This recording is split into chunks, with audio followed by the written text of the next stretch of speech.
pessoal, vocês estão me ouvindo bem? Ninguém. Boa noite. Nossa, adoro que tem música. Tem música? Como é que tá por aí? Tá me ouvindo Tudo bem bem? com você? Bem também. Tá em Então, tá lockdown aí mesmo? Todo fechado? Ah, você não tá aqui, né? Você não tá em Não. Ribeirão. É, Tem lockdown aqui, filho. Ah, não tava indo eita. a lugar nenhum mesmo, então tá É, tudo certo. o trabalho tá correndo de algum jeito, né? Tem que correr, né, Ana? Super, Gui. Correndo como sempre, você sabe, né? Legal. Tô acompanhando, não tô conseguindo acompanhar tão mais de perto, né, a questão da Masterclass, outras coisas que eu gostaria aí, mas o Foucault está perguntando se vai ter correção de tese. Tá O tendo, povo já Foucault. quer logo, o povo já quer logo o sangue do coitado do Guilherme, Ah, gente. mas, ó, Ana, Ó, até amanhã eu vou te enviar 2 manuscritos corrigidos, tá? Então, Uhul! e daqui a pouco a gente tenta mandar o resto. Mas é isso aí.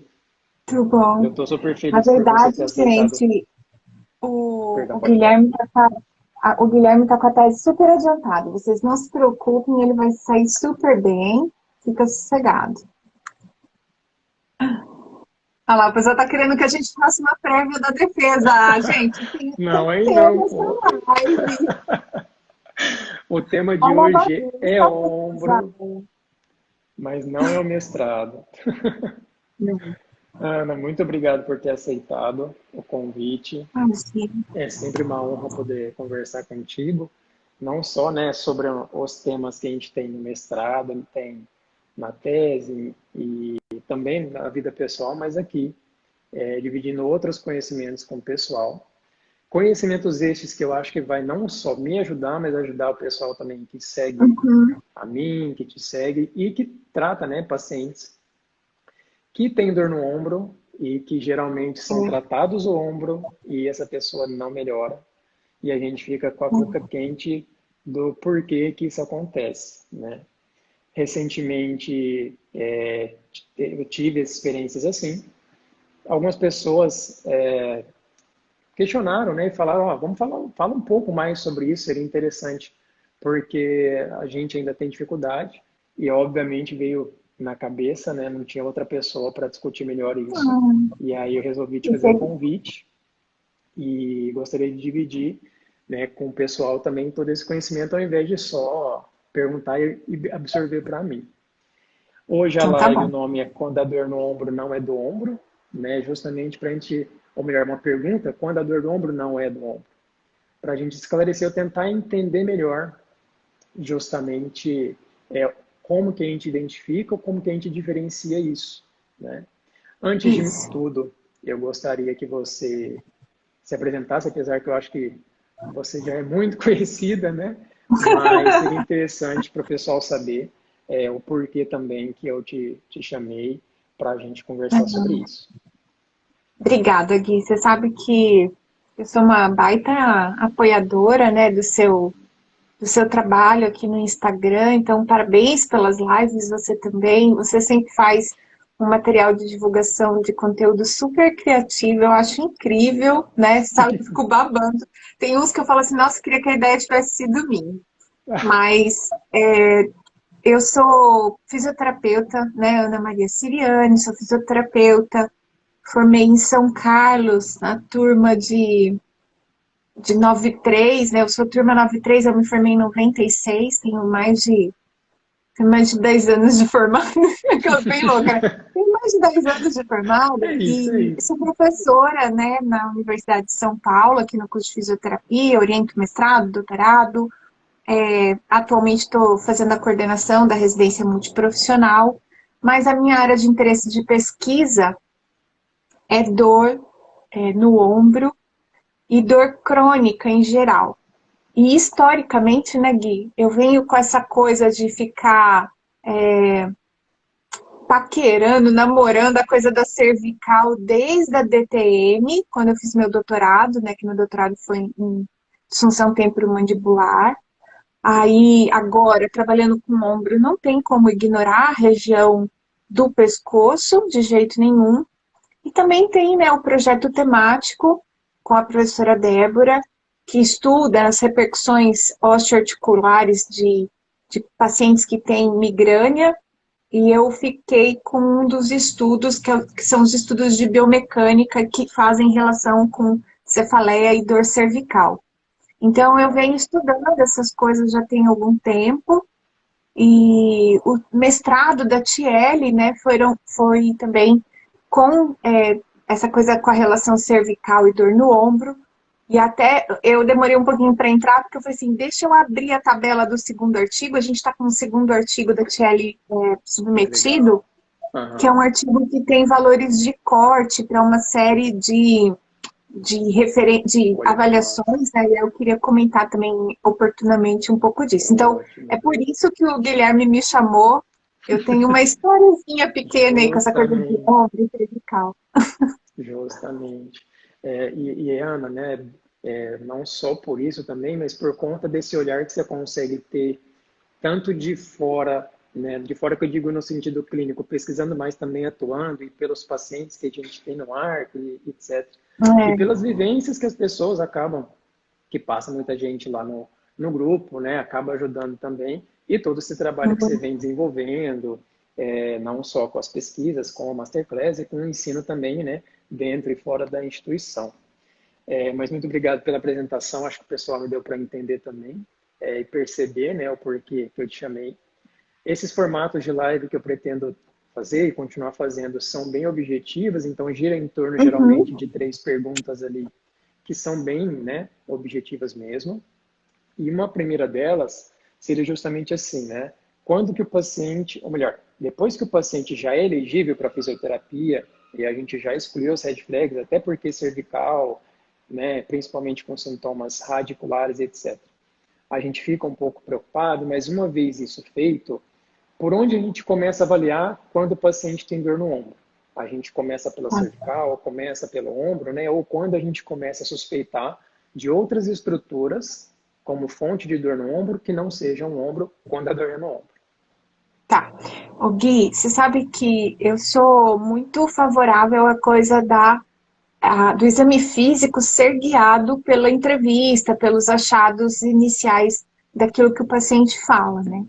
E uma coisa que caracteriza dor no ombro de origem cervical é alguma irritação de raiz nervosa. É uma das causas, né? E quando o paciente relata uma dor neuropática, ele normalmente usa expressões muito típicas de dor neuropática. Então, uma dor em queimação, uma dor em formigamento em agulhada. Então, tem umas palavras chaves, né? Que são descritores muito característicos de dores neuropáticas. Se eu identifico algum deles nessa conversa, nessa entrevista, talvez eu comece a minha avaliação direcionada primeiro para cervical. Outra coisa que eu gosto, e você sabe, né, é a ordem da ficha de avaliação do arco, inclusive em recomendação, como é uma ficha grande, né, a gente tem uma recomendação do que preenche primeiro, do que preenche depois, né, e primeiro tem lá o mapa da dor. Então, já aconteceu no arco da gente receber pacientes que vieram com diagnóstico de síndrome do impacto ou dor subacromial, qualquer coisa assim, mas na hora que ele preencheu o mapa de dor, o diagrama do corpo com dor, ele desenhou certinho, mas certinho, o trajeto de C6 até o polegar. Então, isso também não é assim, não adianta começar o exame físico do ombro. Isso claramente tem algum componente cervical. Então, essas são algumas coisas que me fazem desconfiar e talvez começar pela cervical. Mas normalmente não é o caso, né? Normalmente o que a gente tem é mais assim um comprometimento ponto gatilho em musculatura que se relaciona, e essa é outra coisa, né, Gui? A musculatura que serve à cervical, principalmente os músculos mais superficiais, eles também servem ao ombro. Então, nem dá para falar que é um problema da cervical, ter um ponto gatilho em trapézio, por exemplo. Não faz sentido. Ou em elevador da escápula. Não faz sentido dizer que é da cervical, porque está na cintura escapular, né?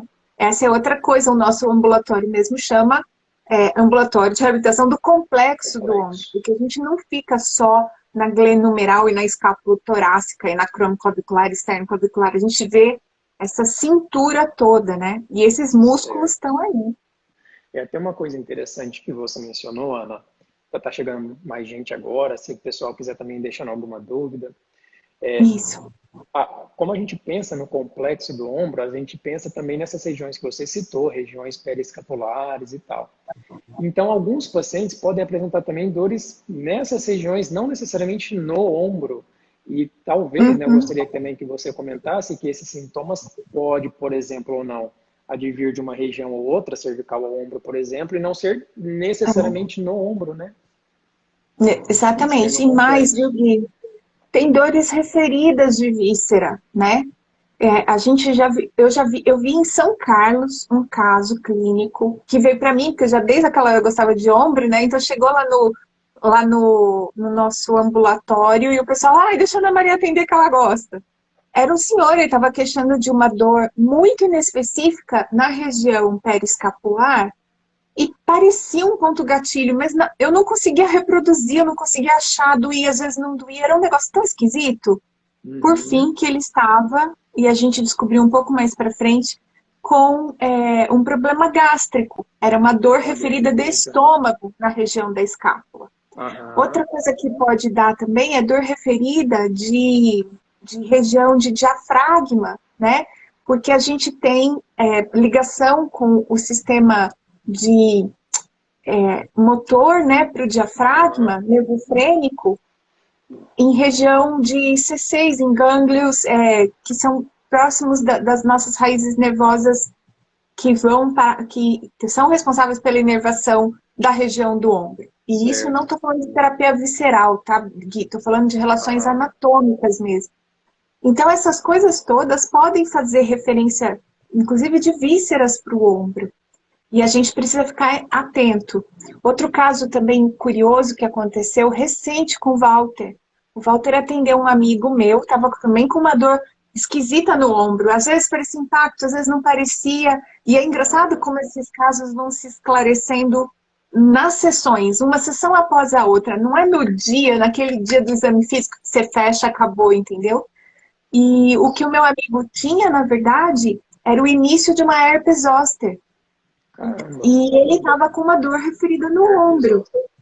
Era herpes zoster, sabe? Então, assim, um monte de coisa pode doer no ombro e não ser o ombro, né? Entendi. E tem alguns casos também na literatura muito, assim, mais raros, como, por exemplo, um carcinoma, uma metástase de pulmão que vai para a região de clavícula.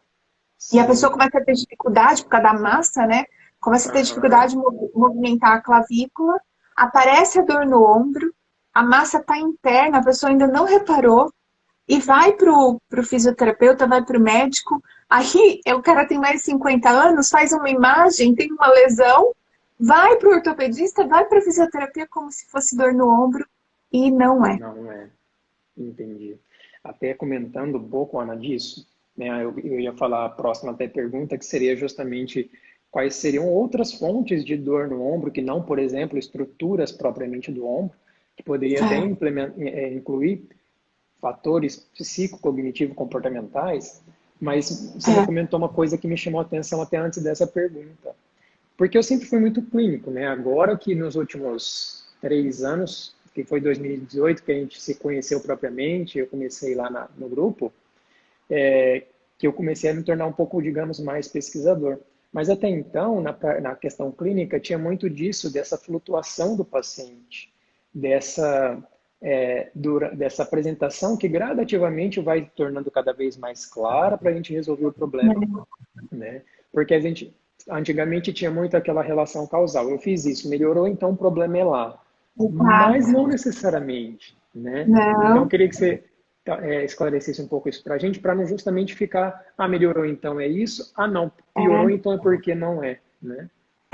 Muita gente fala assim que acha o ombro difícil de tratar. E eu assim, eu sempre tento desmistificar isso. Primeiro, porque eu realmente gosto, e para mim tudo que a gente gosta a gente faz com mais facilidade, né? Justamente. Mas eles têm razão quando dizem que assim, no inglês tem uma palavra para isso que é o trick, né? Assim, que tem umas pegadinhas, né? Aham. O ombro tem isso. Pode estar doendo de áreas referidas, pode ser víscera, pode ser cervical. Pode ser uma coisa simples, como um ponto gatilho mesmo, pode ser. Mas também pode ser uma mudança de quadro clínico. Então, a pessoa vem para você de um jeito, vem com um determinado diagnóstico médico e muda o diagnóstico ao longo do tratamento. Você experimentou um caso desse no Arco, né? Um Aham. paciente que chegou para nós com síndrome de impacto, estamos tratando impacto, e aí o paciente não está melhorando, não está melhorando. Quando a gente pediu para o médico reavaliar, tinha se desenvolvido uma tendinite calcária. Não é que ela estava lá quando ele veio, porque a gente tinha imagem dele antes, né? Mas ela se Posteriormente. desenvolveu. E tem outras condições que se desenvolvem no ombro ao longo do percurso do paciente. Então, por exemplo, uma senhora que está tratando uma dor no ombro inespecífica, às vezes até de uma ruptura parcial, até completa do manguito, pode desenvolver capsulite adesiva. Né? Então, muda a característica do Justamente. dor, muda o diagnóstico do paciente ao longo do tratamento. Ainda é Justamente. do ombro, mas muda, e muda consideravelmente, porque o tratamento de É. síndrome de impacto, ele é diferente de capsulite adesiva. O tratamento, o Aham. diagnóstico cinético funcional muda significativamente ao longo do tratamento, né? E pode acontecer numa reabilitação pós-fratura do ombro, de húmero proximal, você está todo preocupado em restabelecer massa muscular, né, que perdeu no fato Uhum. de ficou mais imobilizado, você está preocupado com a amplitude de movimento, porque esse paciente vai ficar com uma sequela por conta da orientação da cabeça humeral e tal, só que no meio do caminho a pessoa desenvolve capsulite, Sim. né? E Sim. em outras condições, a gente sabe, dor complexa regional pode acontecer após uma luxação, por exemplo. A gente também já teve esse caso lá no laboratório. E a gente teve um caso muito raro, né, no ambulatório, que foi É. a Maria que estava atendendo, que foi aquela dor complexa regional de origem idiopática. A moça, na Isso é verdade, raro, né? depois, analisando mais profundamente o caso, a gente Aham. entendeu que tinha um problema, né? Ela tinha feito vários abortos e era uma paciente que estava num processo de ideação de morte, ideação Aham. suicida, não sei o que. Ela estava com um problema grave e, graças a Deus, a gente conseguiu encaminhar para um psicólogo. Mas veja, Legal. tudo veio para nós como dor no ombro, né? Justamente. E muito, muito, né, Ana, acaba, não, eu digo assim, estou encaminhando para alguns anos já de formado, a gente vai pegando uma experiência conforme atende paciente, vai aprendendo nos É, cursos e tal. Mas muitas vezes a gente recebe um diagnóstico, ou o paciente vem com um diagnóstico e a gente tende no início a tratar aquilo, né? Principalmente quando a gente não sabe avaliar bem. E muito desses pacientes também tem aquela questão que ele recebeu um diagnóstico, entre aspas, médico, ele quer que seja tratado isso, e se você não trata isso, sim, acaba gerando desconforto, né? Quando a gente é, pensa, por exemplo, na autonomia, autoeficácia, ou até no engajamento dele com o tratamento, essa questão que você mencionou, dele ter um diagnóstico prévio, depois a gente identificar outras possíveis fontes ou fatores que não convergem com isso, né? Como que você acha que a gente poderia, pelo menos, virar a chave para ele para ficar mais fácil? A gente falar, ó, é. a dor do seu ombro é diferente do que te disseram. Do que a gente estava pensando, né? Então, você sabe, É. Guilherme, que tem pelo menos tem várias possibilidades, mas tem pelo menos duas que eu vejo rápido, né? Uma coisa é quando você está no seu consultório privado ou mesmo do convênio e você consegue, porque todas essas mudanças significativas de quadro clínico merecem uma reavaliação médica, né? A Sim. gente considera uma RED e deveria passar pelo médico. Quando você está no consultório particular, quando você está no consultório convênio, normalmente é mais fácil e mais rápido conseguir essa consulta com o médico. E aí o paciente se sente assim super bem assistido, porque pensa, o fisioterapeuta pegou, né, a mudança do diagnóstico dele. O fisioterapeuta detectou a mudança do quadro clínico dele, estava atento, estava acompanhando de perto. Então, isso é muito, assim, é muito valioso dentro do processo da aliança terapêutica. Que o cara fala assim, não, esse fisioterapeuta, ele é foda, ele sabe o que ele está fazendo. E a outra coisa, a outra realidade, é a nossa do arco, né? Em que quando o paciente tem esse tipo de coisa, até que a gente consegue que um médico veja ele e reavalie, isso pode demorar muito. E a gente fica amarrado, porque a gente não consegue ganhar, não consegue progredir tanto no tratamento. Às vezes tem que interromper o tratamento, dependendo da suspeita que tem, e esperar, né, Gui? Ficar esperando. A gente tem um paciente que é muito conhecido lá do ambulatório, é um senhor que, inclusive, tem problema com alcoolismo, ele participou de um RCT nosso, depois ele voltou no trabalho do Valtinho como voluntário, e eu tenho certeza absoluta que ele tem uma ruptura maciça com pseudoparalisia, com compressão de nervo supra, né? Porque o quadro clínico dele é esse. Só que fiz lá uma declaração, um encaminhamento para o médico, mas ele não voltou no médico antes da pandemia e agora não sei essa dificuldade, né? Então é muito complicado, porque às vezes a gente fica amarrado a depender dessa conexão com o médico, né? Entendi.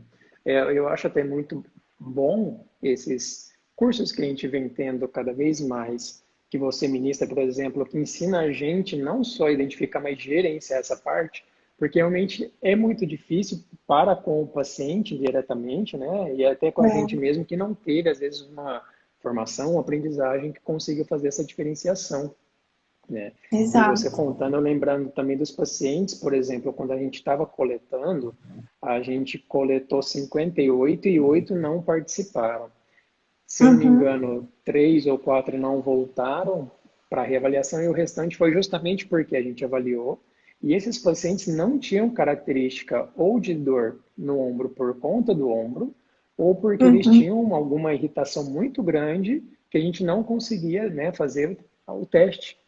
Só que a gente não conseguiu continuar a avaliação para mandar para o arco, só que aí às vezes tem a questão do tempo, da vaga, né, que às vezes diverge um pouco do particular. Mas isso é bem interessante a gente estar atento. Acontece, é um negócio que acontece muito e para nós é ruim, né? Porque aí o paciente fica desassistido, a gente não consegue prestar todo o cuidado que deveria. O paciente também fica numa condição clínica que não é a melhor. E aí é aquele momento que muitas vezes a gente reza pela evolução natural da doença, né? Justamente. Que é péssimo, assim, deixa a gente numa situação horrorosa.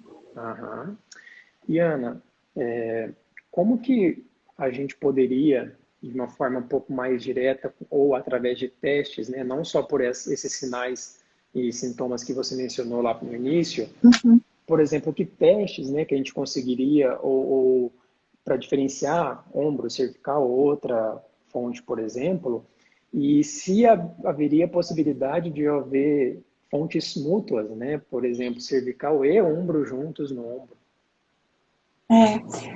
Até a gente compartilhou esses dias, eu não sei se o Dan tá por aí, o Dan mandou pra gente naquele PDF, que é um infográfico com as coisas sobre ombro e cervical, é um infográfico dos Estados Unidos, eu tô até com ele aqui aberto, e eu achei interessante, Gui, porque eu achei que era mais, tá? Eu achei que era mais de 40%. Ele disse que 40% aproximadamente das pessoas que têm dor no ombro tem algum envolvimento da região cervical, que está relacionado aí com rigidez muscular e sensibilidade à dor. Aí ele fala de testes, né, de movimentos repetidos da cervical, que eu acho que faz muito sentido também, né, como uma tentativa de modificação de sintoma para ver se existe uma relação direta entre eles. Os testes mais clássicos de exclusão de radiculopatia, o Spurling test, e tem um outro, Gui, eu não vou lembrar de cabeça. Ai, devia ter estudado para vir para a live, mas é o Squeeze test. É um teste que a gente está comprimindo, né, o nervo, se eu não estou enganado, o nervo músculo cutâneo, porque se ele estiver dando referência de dor para o ombro no meio do braço, isso pode significar que a compressão é lá da raiz nervosa. Legal, E é um teste que tem uma sensibilidade, uma especificidade muito boa. legal. Outra coisa que o pessoal recomenda são os testes de... Ai, eu não vou lembrar agora. Aqueles testes de raiz nervosa de mediano, tem um nome, teste neurodinâmico. Teste neurodinâmico, isso. Os testes Legal. neurodinâmico. Dois Aham, de nervo mediano, um de nervo nar e um terceiro agora que eu... do radial, Você sabe aham. que eu não sou pessoa da É esse mesmo. neurodinâmica, né? Imagina. Eu Mas digo até três. isso perguntando, né, por conta que quando a gente aprende alguns, por exemplo, os métodos como o Mackenzie, ele diz justamente uma parte disso que você falou. Testa o pescoço de uma forma repetida, não só, né, um teste específico. O achado de modificação de sintoma, qualquer teste que for de modificação de sintoma, vocês vão reparar isso. Ele Legal. sempre te pede para ter o sinal repetido e de forma consistente, para poder afirmar que uma coisa tem a ver com a outra, né? Sim. Agora, eu não dispenso de jeito nenhum a questão da avaliação da dor, né? E o mapa da dor, que é uma coisa que Aham. aqui nesse infográfico ele fala a localização da dor para ver se está em dermátomo, em miótomo e tudo Aham. mais. Agora, tem as coisas mais, né, chiqueterésimas, que é o caso do trabalho da Thiele. A Thiele tinha Uhum. feito porque a gente imaginava, inclusive, que esses pacientes fossem apresentar sinais de sensibilização do sistema nervoso central ou respostas Que faz muito sentido. hiperalgésicas. E a Aham. gente testou isso com um equipamento de calor e frio, que é o QST, né? Um método de QST, que é testar com calor e frio. E o que foi interessante é que a gente tinha um grupo de dor no ombro sem dor no pescoço, e um grupo de dor no ombro com dor no pescoço. E a gente fez calor e frio no deltoide, no infra, no trapézio superior, no trapézio médio. E não há nenhum ponto de corte, nenhuma correlação entre ter dor no pescoço ou não e os limiares, tá? Certo. Então, limiar de hipersensibilidade não diferencia pacientes que têm dor de origem no ombro exclusivamente ou dor conjunta ombro e pescoço. A Entendi. outra coisa que a gente fez foi testar a, a algometria de pressão, tá? E Aham. aí o que a gente percebeu é que no deltoide a gente não tinha valores diferentes para quem tinha dor no ombro e dor no pescoço, junto ou separado. Então não deu diferença esses valores de limiar de pressão sobre o deltoide. Por que a gente mediu sobre o deltoide? Porque é a região de maior queixa de dor espontânea dos pacientes. A dor referida do Aham. ombro inespecífica normalmente é nessa região. Quando a Sim. gente foi para infra, trapézio superior, trapézio médio, quando os pacientes tinham dor severa no ombro e disfunção no pescoço, aí o limiar era diferente entre quem tinha só no ombro e quem tinha ombro e pescoço. Ou seja, para você separar por limiar de dor com pressão, a pessoa precisa ter muita disfunção no ombro para você identificar grupos diferentes, tá? Então também não é a melhor forma de diferenciar. Aí a gente encontrou, Gui, mais diferença, mais características que separa esse grupo de quem só tem dor no ombro e quem tem dor no ombro e pescoço em questionários, Hum. né? Por exemplo, a escala de dor do SPAD não tem diferença entre quem tem dor no ombro e dor no pescoço. Mas a Olha, disfunção, sim. tá. Quanto mais dor, ombro e pescoço, mais disfunção no ombro a pessoa tem. Mais Então, disfunção no ombro. diferencia. É. Ou Entendi. seja, associar a dor no pescoço com a dor no ombro implica em mais pontuação de autorrelato de disfunção na escala de função do SPAD, Entendi. tá? E aí, isso aconteceu também para o CSI. E aí ficou muito difícil de explicar isso. Por quê?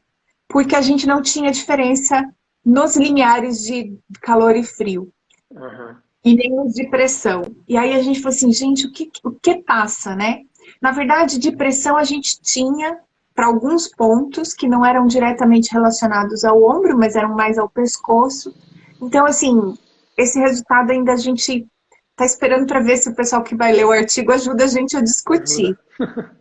Ajuda. Legal. Mas também pode ser a característica do CSI, né? O CSI, Aham. ele é bem específico, ele é para sintomas de hipersensibilidade geral, o corpo todo, Não, discussão. olfato, luz, som. Uhum. Então pode ter sido um achado ao acaso também, a gente não tem muita certeza ainda. Mas uma coisa a gente sabe, parece que quando o assunto é dor no ombro, se a pessoa não tiver um diagnóstico de sensibilização central ou de nociplastia, do tipo fibromialgia, enxaqueca, perna inquieta, pânico, essas coisas que naturalmente se associam à sensibilização central, parece que a dor é mais de origem nociceptiva mesmo. A gente Certo. tem poucos traços de ampliação de Uhum. sintoma ou de diminuição da inibição. Imagem. E é um pouco isso que o laboratório tem hoje, que Legal. está aí disponível. Tem muito, né? Legal, Ana.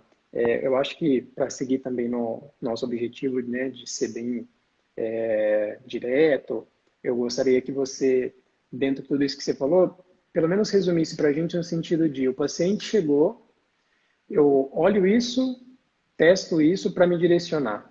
Como que a gente Uhum. poderia fazer isso? Ó, prestar atenção nos descritores de dor, para ver se não tem nada que te chama atenção em termos de dor neuropática. Legal. Ter o mapa corporal. E aí eu sempre recomendo ter o mapa do corpo todo. Não faz só aquele mapa Ótimo. cabeça e ombro, cabeça e pescoço, ombro, porque Aham. senão você não vai ver as características de nociplastia, que são dor espalhada, né? Então Interessante. sempre ter o corpo, o mapa corporal completo e é o paciente que preenche, não é o terapeuta. Ótimo. Essas duas informações, mais as descrições de dor do paciente, vão te ajudar a entender da onde é essa dor aí. Legal. Se você suspeitar de dor neuropática, use o questionário DN4, que é uma parte questionário e outra parte é teste com ponta Estésia. fina, brush e Ah, estesiometria. tá, Isso. tá. Tá? É Legal. um questionário que tem uma super sensibilidade e especificidade para dor neuropática. Então, desconfiou do pescoço, desconfiou que é neuropático, descritor, mapa de dor, desconfiou, faz o DN4, que isso vai te Legal. ajudar a resolver parte. No teste físico, os testes de compressão e tração, Spurling test, né, que é o com rotação, Aham. e squeeze test. Esses, pelo Ótimo. menos esses, né? E quem sabe os neurodinâmicos, completa com os neurodinâmicos. Perfeito. Aí, com essas informações todas, né, você vai conseguir entender se o seu paciente é um paciente que realmente tem aí um comprometimento cervical associado ou não à dor no ombro. Aí você vai juntar com a avaliação do ombro. O que eu acho, Gui? É muito improvável que alguém que tenha dor Aham. no ombro, com disfunção a ponto de ir para fisioterapia, no mínimo não tenha um trapézio que está em espasmo, Tá. né? E Aham. aí, alongar a musculatura cervical para ajudar, inclusive, a pessoa, não é aliviar o trapézio diretamente, mas Uhum, para ajudar uhum. a pessoa a aliviar toda essa região da dor no ombro, sempre vai ser interessante, Que sempre. são questões Até bem até. até como estratégia para casa, né? Sim. Pensa, a gente tem dor no ombro, mas também tem essa coisa cervical, essa tensão muscular ao redor. Um alongamento cervical é uma coisa que qualquer paciente bem orientado faz sozinho e dá algum alívio, Uhum. né? Então, ensina o paciente para ele fazer em casa, né? Faz sentido isso por conta do cuidado geral que a gente quer promover para o paciente, né? Não vai ser uma É, técnica, vai ser o nosso conjunto que vai promover melhor, isso. afinal, né? E às vezes, né, para um paciente que tem dor numa região específica, começar com uma musculatura próxima, que não causa dor, que ao contrário causa algum alívio, inclusive, né? Pode ser a Aham. chave, uma dose pequenininha que ele faça em casa, no final do dia, não sei o quê. Pode ser a chave para começar a despertar nele o senso de competência para gerenciar o sintoma. Quando a Uhum. pessoa começa a se perceber hábil a Capaz. tomar conta do sintoma, ela começa a reduzir medicamento, ela começa a aderir melhor à físio, ela tenta outros exercícios, né? Então começa com uma Exatamente. coisa pequenininha, inclusive a distância, e nesse caso a cervical para nós está de bandeja, né? Né? É isso, Ana. A gente poderia até entrar no mérito, né, de tratamento, mas aí a gente teria que ver cada uma das questões, tanto cervical É, quanto ombro, enfim, mas fica para outra hora. Eu gostaria de agradecer novamente você pelo convite, por maestria trazer para a gente todo esse conhecimento e ajudar, né, os clínicos a diferenciar, a fazer com que os pacientes melhorem mais rápidos e, obviamente, melhorem por completo quando possível. é. E deixo aqui para todo mundo que eu vou deixar também a live gravada para quem quiser assistir daqui a pouco. Tem só uma pergunta, Ana. Pedir para o paciente fazer uma massagem no trapézio é muito legal. Na verdade, uma afirmação, né? É justamente isso. É, Essa visão que a Ana trouxe de não olhar somente, o problema é no nervo, vou mobilizá-lo, vou fazer alguma coisa para isso e esquecer o resto que pode afetar o paciente, trazer o sofrimento, enfim. Mas é exato. isso. A gente vai continuar ao longo das semanas, se possível, fazendo aqui os encontros. Deixo de novo reiterado que eu vou enviar para a Ana todo o trabalho da tese, já os manuscritos corrigidos. E muito obrigado, Ana, novamente por tudo, pela parceria, pela De ajuda nada. aí. E que a gente se Ah, encontre pessoalmente logo, né? pois é, Se que já vai fazer possível. um ano quase que a gente não se vê pessoalmente. Ô Gui, eu só vou aproveitar, você me desculpe, vou aproveitar para Pode ficar convidar à o pessoal. vontade. Daqui mais 40 minutos eu vou abrir uma live lá no meu perfil, né, para encerrar as lives Fica à vontade. pré-masterclass.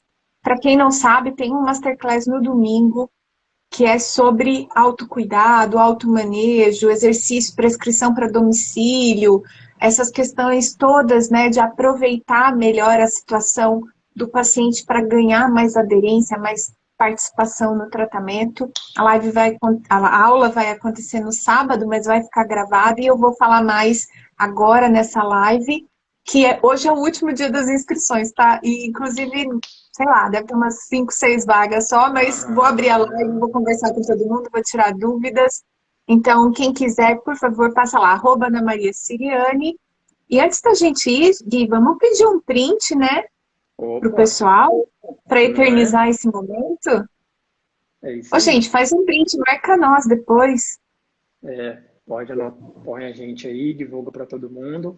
Inclusive, essa masterclass, a live vai ser muito interessante, responde até algumas coisas que eles colocaram aqui, por exemplo, né, sobre gerar hipervigilância no paciente a partir de uma orientação. Então, como é que a gente É, pode entender melhor isso para fazer essa gestão? Vai ter tudo isso lá, né, nesse material. Então, não deixem de acompanhar e participar, é. né, Ana? Só para responder o Gustavo. Gustavo, hipervigilância é um traço muito típico de personalidade de alguns pacientes, né? E aí, quando você identifica isso, você, ao invés, então, de pedir essa recomendação, você faz técnicas de distração, que a gente também consegue fazer e prescrever para casa. Agora, hipervigilância também é uma questão de esclarecimento. Às vezes o paciente só não sabe que está tudo bem com ele, só não está bem preparado para isso. Então, de novo, né, Gui? No Masterclass tem tudo isso, mas se Justamente. você detectou um paciente hipervigilante, não vai, então, para coisas muito direcionadas. Faça coisas que criam distração para ajudar ele nesse sentido. É isso aí. Muito bom, Ana. Todo mundo vai lá daqui a pouco e a gente continua acompanhando todo o trabalho seu aí também. Obrigada, Grande viu, Gui? A beijo. gente, a gente se vê nem que seja virtualmente. Pode deixar. Até. Um beijo, Tchau, viu? gente. Tchau, muito Beijão. obrigada do convite. Imagina, eu que Tchau. agradeço. Tchau, tchau.